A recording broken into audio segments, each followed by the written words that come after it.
So hello दोस्तों, चलिए आपको बताते हैं। अभी छोटा सा टॉपिक बताने वाले हैं आपको, वो है इक्वेशन ऑफ कॉन्टिन्यूटी, है ना। इक्वेशन ऑफ कॉन्टिन्यूटी इस बहुत छोटा सा चीज़ है, डायरेक्टली इससे तो सवाल नहीं आता है, बट इसके साथ साथ आगे जो बताऊंगा उसके साथ सवाल आ जाता है ना। तो अभी बस ये छोटा सा टॉपिक देख लेते हैं जल्दी से, है ना बच्चों। छोटा सा है, ओके। कितना छोटा सा है भाई, बहुत छोटा सा है बच्चों। देखिए आपको मैं बताता हूँ इक्वेशन ऑफ कॉन्टिन्यूटी।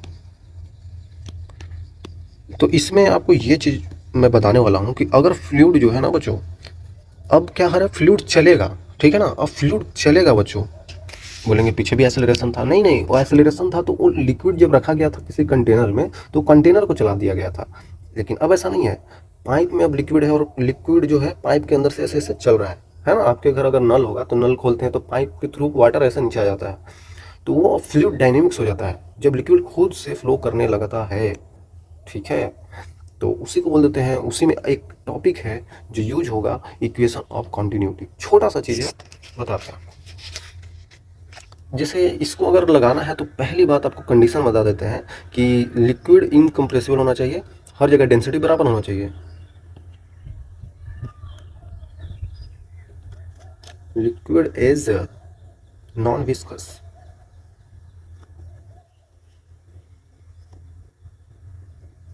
पता नहीं स्पेलिंग याद नहीं है। नॉन कंप्रेसिबल,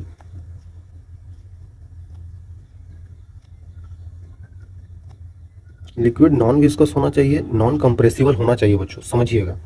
नॉन विस्कस का मतलब क्या होता है, जैसे नहीं बताया था आपको, लिक्विड चलता है तो उनके बीच का लेयर रहता है, ऐसे ऐसे चल रहा है, ऐसे ऐसे, पहला लेयर दूसरा लेयर ऐसे करके लिक्विड चलता है, फ्लूइड चलता है। तो उनके बीच में लेयर होता है, तो लेयर के बीच में अगर फ्रिक्शन नहीं है, जीरो फ्रिक्शन मानते हैं, तब हम लोग उसको नॉन विस्कस बोल देते हैं। कोई भी फ्रिक्शन फ्लूइड्स के बीच में नहीं होता है, ओके। तो ये आइडियल फ्लूइड बन जाता है ना बच्चों, ideal fluid.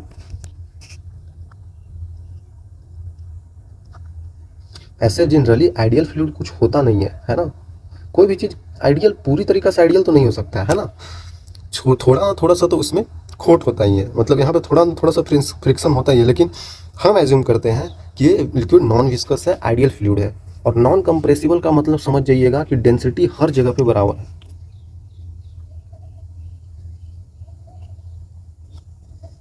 Density is similar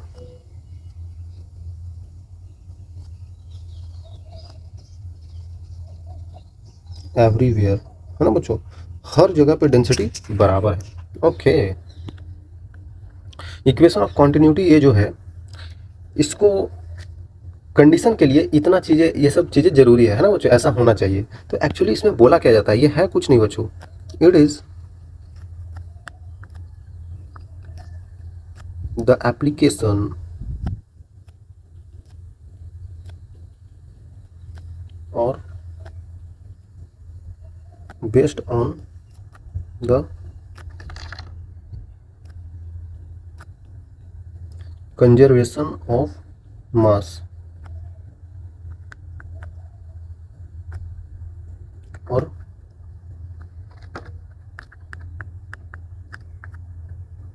mass conservation principal,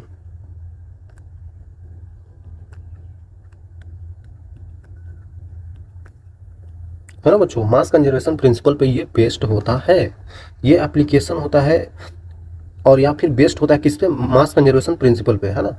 ये एक ऐसा चीज़ है, जैसे जिस प्रकार से आपने मास कंजर्वेशन में नहीं पढ़ा था, क्या पढ़ा था कि mass neither be created nor be destroyed. Mass को कभी हम क्रिएट या डिस्ट्रॉय नहीं करते हैं, मास को एक जगह से दूसरी जगह पे हम ले जा सकते हैं, या फिर उसको किसी चीज़ में कन्वर्ट कर सकते हैं, है ना।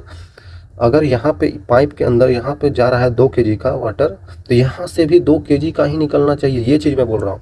अब अंदर कहीं पे थोड़ी कोई खा जाएगा, पाइप थोड़ी पानी को खा रहा है। नहीं बोलता था, करंट में वायर होता था तो वायर में यहाँ पे आई करंट जाता था, तो दो भागों में अगर बट रहा है तो यहाँ पे I/3 है, तो यहाँ पे 2I/3 ही होना चाहिए, दोनों को जोड़ के आई ही आना चाहिए। करंट भी कहीं पे क्रिएट डिस्ट्रॉय नहीं हो रहा है, चार्जेस का फ्लो होता था, तो ये जितना आता है उतना ही तो इधर जाएगा, और क्या खर्च क्या ही होगा, नहीं होगा ना बच्चों। तो यही चीज़ मैं यहाँ पे भी बताने वाला हूँ। तो मास कंजर्वेशन पे बेस्ड होता है, ठीक है। तो देखिए, जैसे मान लेते हैं ना कि एक ऐसा सा बना दिया हमने,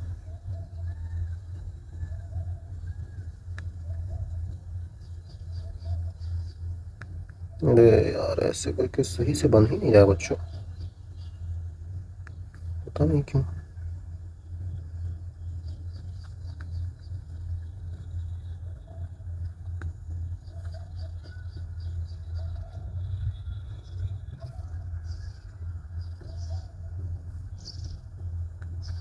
एक सेकंड बच्चों, पता बन ही नहीं पा रहा है। अब ठीक है? नहीं, अभी भी ठीक नहीं है।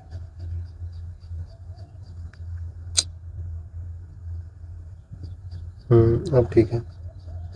देखिए, हम इसको पतला करना चाह रहे थे यहाँ पे, है ना, इसीलिए मैं इतना लेट लगा दिया। कोई बात नहीं। देखिए, यहाँ पे एरिया मान लेते हैं A1, यहाँ पे एरिया मान लेते हैं A2 है ना बच्चों। एरिया, इस क्रॉस सेक्शनल एरिया को A1 A2 मान लिया, ठीक है भाई। यहाँ से जो इंटर कर रहा होगा मास, और यहाँ से एग्जिट कर रहा होगा मास, जैसे पानी है तो इंटर एग्जिट कर रहा होगा, उसको मास बोल रहे हैं। कितना मास का पानी अंदर जा रहा है, फ्लो कर रहा है ना बच्चों। ठीक है, मान लेते हैं मास यहाँ पे M1 मास इंटर किया, यहाँ पे ओके, M1 मास इंटर किया, और यहाँ पे कितना एग्जिट किया बच्चों? M1 ही तो करेगा, मतलब जो मास यहाँ से अंदर आया है वही तो बाहर जाएगा। मैं M1 M2 क्यों लिख रहा हूँ? जितना मास अंदर गया है उतना ही मास तो बाहर आएगा, यही तो इक्वेशन ऑफ कंटिन्यूटी बताता है। ठीक है, तो इक्वेशन ऑफ कंटिन्यूटी का डिफिनेशन देखिए, वो बोला जाता है, उसमें बोलते हैं हम लोग कि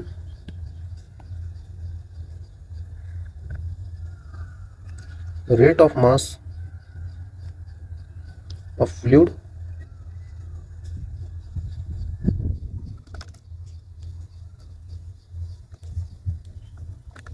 entry per second equal to rate of fluid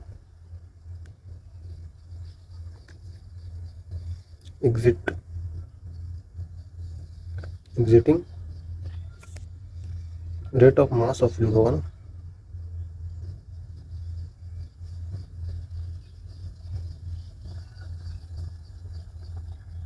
exiting पर सेकेंड, है ना बच्चों। ये चीज़ ध्यान दीजिएगा, ये चीज़ बहुत अच्छी, ये चीज़ आपको समझना पड़ेगा। यहाँ पे मास क्या होगा? मास क्या होता है बच्चों? मास होता है, क्या होता है बच्चों? Density equal to mass per unit volume होता है, तो मास होता है डेंसिटी इंटू वॉल्यूम। ठीक है, डेंसिटी इंटू वॉल्यूम होता है। मान लेते हैं डेंसिटी 1 है, वॉल्यूम कुछ होगा 1 मान लेते हैं, है ना। यहाँ पे मास का वैल्यू क्या होगा? Density into volume. ठीक है, ठीक है, वॉल्यूम भी 2 मान लेता हूँ, डेंसिटी 2 मान लेता हूँ। ठीक है, मानने के ऊपर है बच्चों, है ना, मानने के ऊपर है। ये देखिए, यहाँ पे मास सेम था, यहाँ पे भी मास सेम है। मैं ये बोल सकता हूँ यहाँ पे कि जो डेफिनेशन के थ्रू हम यहाँ पे क्या लिखे हैं, rate of mass of fluid entering पर सेकंड। जितना मास फ्लूइड के जो फ्लूइड है, जिसका मास है, वो पर सेकंड कितना इंटर कर रहा है और पर सेकंड जितना एग्जिट कर रहा है वो सेम होता है। तो ठीक है भाई, यहाँ पे कितना इंटर कर रहा है, तो मास कितना है? ρ1 v1 divided by time. Per second मतलब dt समझ लीजिए, dt टाइम में equal to ρ2 v2 by d2 dt per second. ठीक है, ठीक है, ठीक है बच्चों, ρ1 v1 हम लोग ये सब लिख चुके हैं। आपको बता दिया था मैंने कि क्या बता दिया था, density is similar everywhere. Density यहाँ पे 1 और यहाँ पे 2 दोनों सेम होगा। ठीक है भाई, आगे ले चलते हैं। तो डेंसिटी आप देख सकते हैं यहाँ पे, ρ1 v1, रो तो ठीक रहेगा, upon dt equal to ρ v2 dt। इसको और हम लोग बता सकते हैं कैसे हो जाएगा, रो कट जाएगा, तो यहाँ पे v1 मतलब वॉल्यूम 1, यहाँ पे ये वॉल्यूम क्या है, इसका वॉल्यूम क्या है बच्चों? इसका एरिया इंटू इसका जो छोटा सा यहाँ पे लेंथ होगा, छोटा सा, है ना, dx लेंथ। तो वही मैं बोल रहा हूँ यहाँ पे, तो एरिया A1 इंटू dx जो होगा यहाँ पे अपॉन dt, 1 है ना, ठीक है, इक्वल टू v2, वॉल्यूम दूसरा जगह पे, एरिया A2 इंटू यहाँ पे dx2 अपॉन dt। मैं क्यों ऐसे लिख रहा हूँ बच्चों, क्यों लिख रहा हूँ dx2 अपॉन dt? क्योंकि समझिए, एरिया इंटू लेंथ, यहाँ पे जो एरिया है इसका छोटा सा लेंथ जो पार किया होगा dt सेकेंड में, तो वही तो लिखेंगे यहाँ पे, और dt नीचे था ही, तो dx बाई dt क्या होता है? वेलोसिटी होता है। dx बाई dt क्या होता है? वेलोसिटी होता है। यहाँ पे लिख सकते हैं a1 v1 equal to a2 v2। ये क्या है? ये वेलोसिटी है भाई। यहाँ पे ये क्या था? ध्यान दीजिएगा, गड़बड़ नहीं करना है, बोलेंगे फिर v1 v2 आ गया। यहाँ वाला v1 v2 ये क्या है? वेलोसिटी है।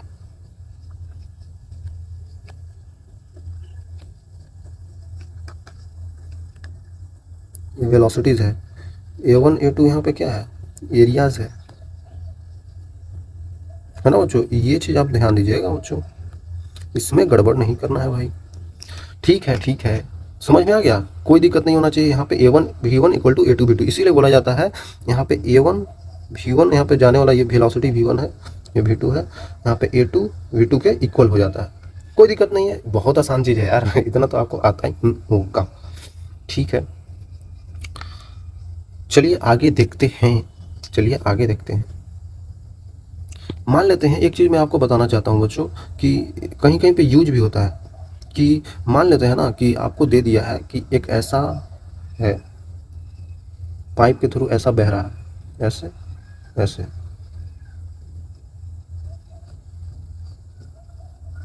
देख सकते हैं पानी यहाँ से आ रहा है ऐसे करके, पानी ऐसे ऐसे बह रहा है इसके अंदर बच्चों, पानी इधर चला गया एक और इधर चला गया, कुछ पानी इधर बह गया, कुछ पानी इधर बह गया। तो यहाँ से बहने वाला पानी का वेलोसिटी मान लेते हैं कि v है, यहाँ पे V1 है, यहाँ पे V2 है। ठीक है, ये एरिया A है, कैपिटल A, और ये एरिया मान लेते हैं कि A1 है और ये A2 एरिया है, छोटा वाला। तो बताना है इक्वेशन ऑफ कॉन्टिन्यूटी लगा के, equation of continuity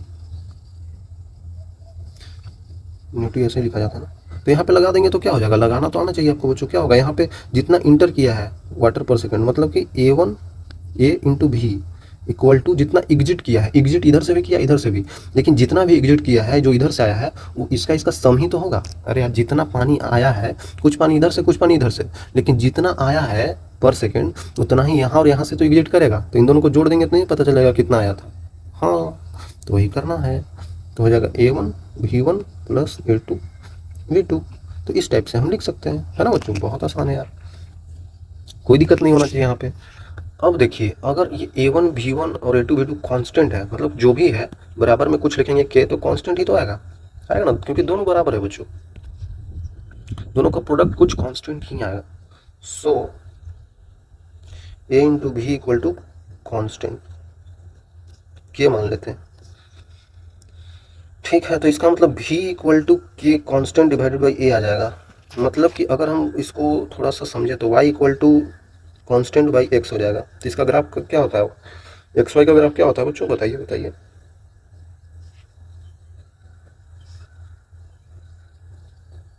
x Y का ग्राफ क्या होता है, आपको पता ही होगा, ऐसे ही तो होता है।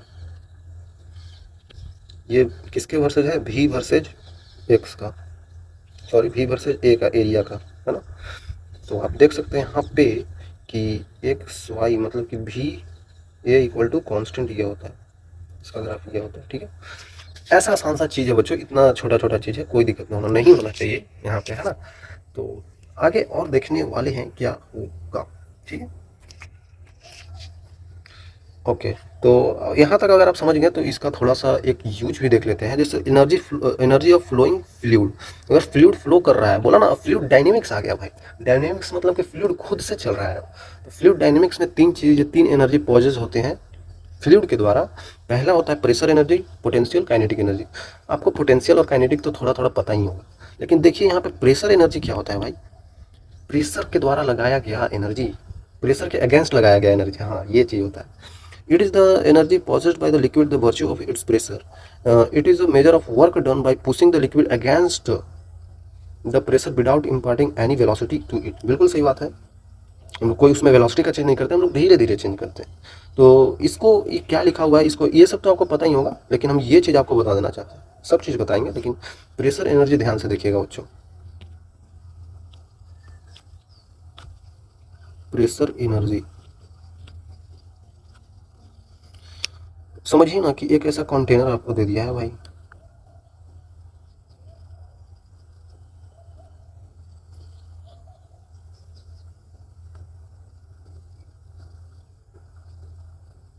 इसमें बच्चों पानी भरा हुआ है।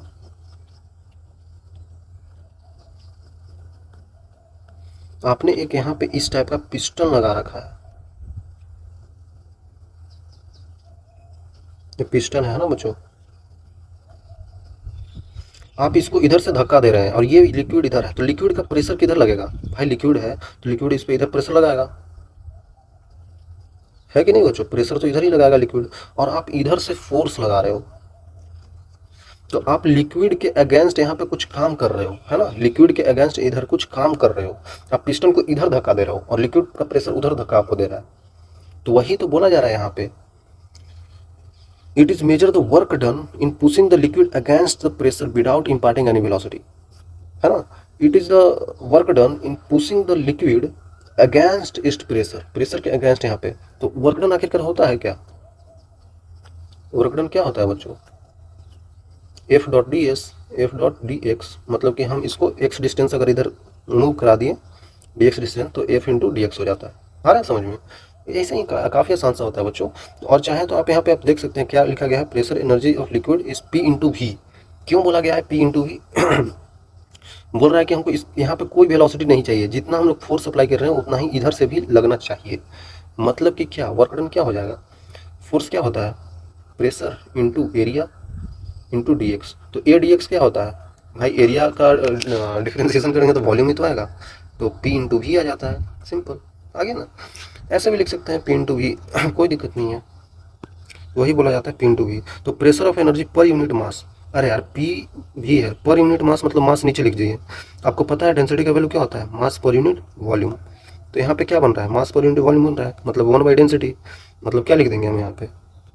पी बाई रो, वही तो लिखा है। Pressure energy per unit volume, तो वॉल्यूम पर यूनिट वॉल्यूम तो है ही, पर यूनिट वॉल्यूम तो है ही, मतलब पी इंटू भी है ना, यहाँ पे पी इंटू भी था, तो पर यूनिट वॉल्यूम में वॉल्यूम नीचे लाएंगे तो बचेगा क्या? पी। तो यही आंसर है यहाँ पे, है ना? तो काफ़ी आसान है चीज़ें बच्चों। यहाँ पे अगर देखेंगे पोटेंशियल एनर्जी, तो ये भी काफ़ी इजी होने वाला है। ये तो आप लोग पढ़ते ही आ रहे हैं। Energy possessed by liquid virtue of its pressure और position over the surface of earth taken as a reference point at zero level. हम लोग कभी भी पोटेंशियल एनर्जी लेते हैं,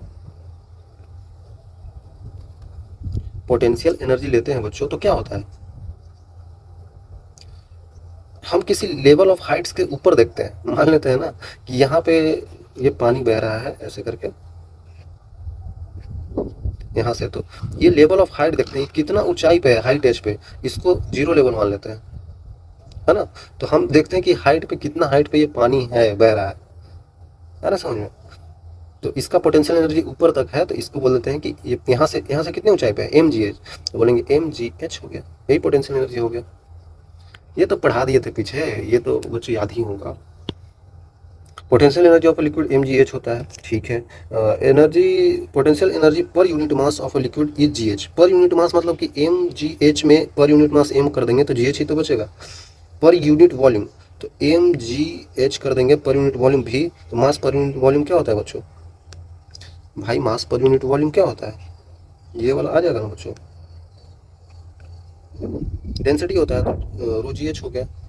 फिर से देखेंगे काइनेटिक एनर्जी, काफ़ी आसान सा है बच्चों। It is the energy positive by the flow of liquid, मतलब कि मोशन हो रहा है लिक्विड का, तभी तो काइनेटिक एनर्जी आता है। वो होता है हाफ एम बी स्क्वायर। पीछे सब कुछ डेरिवेशन वगैरह भी बता रखा है, इस चैप्टर में नहीं भाई। काइनेटिक एनर्जी, पोटेंशियल एनर्जी, ये सब की बातें पीछे हो चुकी है ना? ठीक है भाई। पर यूनिट मास मतलब मास पर डिवाइड कर देंगे हाफ एम भी स्क्वायर में, मास से डिवाइड कर देंगे तो भी स्क्वायर ही तो बचेगा। Kinetic energy per unit volume, तो हाफ एम भी स्क्वायर है, पर यूनिट वॉल्यूम भी ला देंगे तो डेंसिटी हो जाएगा। काफ़ी आसान है बच्चों, ये सब चीज़ें आप समझ लीजिए, है ना? इतना ही छोटा सा टॉपिक है, इसमें ज़्यादा कुछ है नहीं। क्या बोला जा रहा है? इनकम्प्रेसिबल लिक्विड है जिसमें कि horizontal tube as shown in the figure below the figure है, और यहाँ पे पूछ रहा है कि भी का वैल्यू क्या होगा। ये भी का वैल्यू क्या होगा? ठीक है भाई, सिंपल सी बात पीछे ही बताया, 3 into area equal to 1.5 into area plus 1.5 into area into भी। तो कितना आ रहा है? ये कट जाएगा तो 3 times of A equal to, देख लीजिए कितना आ जाएगा बच्चों, 1.5 कॉमन आ जाएगा, 1 प्लस भी आ जाएगा, सिंपल सी बात है, 2 बार में कट जाएगा, तो भी का वैल्यू हमारे पास कितना आ जाएगा? वो आ जाएगा 1। सिंपल, ये तो कट ही गया था उसमें। बहुत सिंपल है यार बच्चों, ये सब इससे डायरेक्ट सवाल नहीं आता जेईई मेंस या फिर नीट में। इसको यूज करके एक और कॉन्सेप्ट बर्नौलीज प्रिंसिपल बताऊंगा, उस पर मिला के सवाल आ जाता है, तो ये समझ लें तो वो समझ में आ जाएगा। 2 pipes of diameter 2 centimetre 4 centimetre connected with the main supply line, water pipe 2 centimetre radius diameter, मतलब वेलोसिटी बताना है 2 सेंटीमीटर डायमीटर वाला में कितना वेलोसिटी से जा रहा होगा पानी। देखिए एक मेन सप्लाई है ऐसे, इस मेन सप्लाई से एक ऐसा भेज दिया गया है, इस टाइप का है, मान लेते हैं,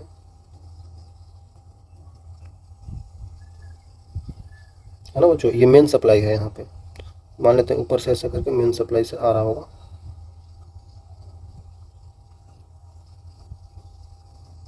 पानी यहाँ से ऐसे करके आ रहा है, इधर भी जा रहा है, इधर भी जा रहा है। तो बोला जा रहा है कि पहले वाले इसका डायमीटर मतलब कि रेडियस का वैल्यू यहाँ पे कितना है 1 सेंटीमीटर, यहाँ पे रेडियस का वैल्यू कितना है बच्चों 4 है, तो 2 सेंटीमीटर हो जाएगा। एरिया क्या हो जाएगा यहाँ पे पाई इंटू 1 का स्क्वायर, यहाँ पे एरिया क्या हो जाएगा पाई इंटू 2 का स्क्वायर। ठीक है, इधर से पानी निकल रहा है, इधर से भी पानी निकल रहा है बच्चों। ओके, मतलब क्या हो गया, इसमें भी पानी ऐसे आ रहा है, इसमें भी पानी ऐसे आ रहा है। तो आप जानते हैं ए भी का वैल्यू कांस्टेंट होता है, ए इंटू भी का वैल्यू कांस्टेंट होता है। तो जितना इधर से, जैसे यहाँ पे क्रॉस सेक्शनल एरिया सेम है ना बच्चों, ये चीज़ ध्यान दीजिएगा, क्रॉस सेक्शनल एरिया यहाँ पे क्या है सेम है। तो आप यहाँ पे लगाएंगे क्या A1 V1 equal to A2 V2, यहाँ पे भी A1 V1 equal to A3 V3, मान लेते हैं कुछ और है, ये कुछ और है, लेकिन ये तो सेम है। आप नहीं समझ रहे हैं, मान लेते हैं कि ए और बी है ये, तो ए भी इक्वल टू, मान लेते हैं ये A1 V1 यहाँ पे है, A2 V2 यहाँ पे है, A इंटू भी इक्वल टू A1 V1। उसी तरीके से इस पाइप में A इंटू भी इक्वल टू A2 V2। अरे यार इस पाइप में लगा दिया, इस पाइप में लगा दिया, आ रहा है समझ में, तो ये दोनों तो सेम हो गया था, A1 V1 बराबर A2 V2 हो गया ना, सिंपल सी बात है, equal to A2 V2। Area कितना पहले वाले का बच्चों पाई इंटू 1 का square into velocity V1 equal to pi into 2 का स्क्वायर इक्वल टू V2। ये कट गया ना बच्चों, ये कितना हो जाएगा 4 हो जाएगा ना ये। तो यहाँ पे देख सकते हैं आप 2 सेंटीमीटर डायमीटर में कितना वेलोसिटी होगा वाटर का। 2 सेंटीमीटर वाला कौन था पाइप, ये था, सॉरी 2 सेंटीमीटर डायमीटर वाला पाइप ये था, हाँ। इसमें कितना वेलोसिटी से जा रहा है, मतलब इसमें तो V1 है, ठीक है, तो V1 निकाल लेते हैं, V1 equal to 4 times of V2। तो 4 times of other pipe, 4 times of that of other pipe, बिल्कुल सही है, ये आंसर होगा। कितना आसान है बच्चों, आसान है। Liquid flow through tube left से राइट जा रहा है, A1 V1 cross sectional area shown in the figure, ratio velocity V1 और V2, सिंपल सी बात है बच्चों, इधर से जा रहा है इधर निकल रहा है, तो A1 V1 equal to A2 V2, मतलब कि A1 V1 by V2 equal to A2 by A1। तो ये सब चीज़ें आसान है बच्चों, ये सब बोर्ड्स में पूछा जा सकता है आपसे, बोर्ड्स में पूछा जा सकता है, जेई में तो नहीं आएगा।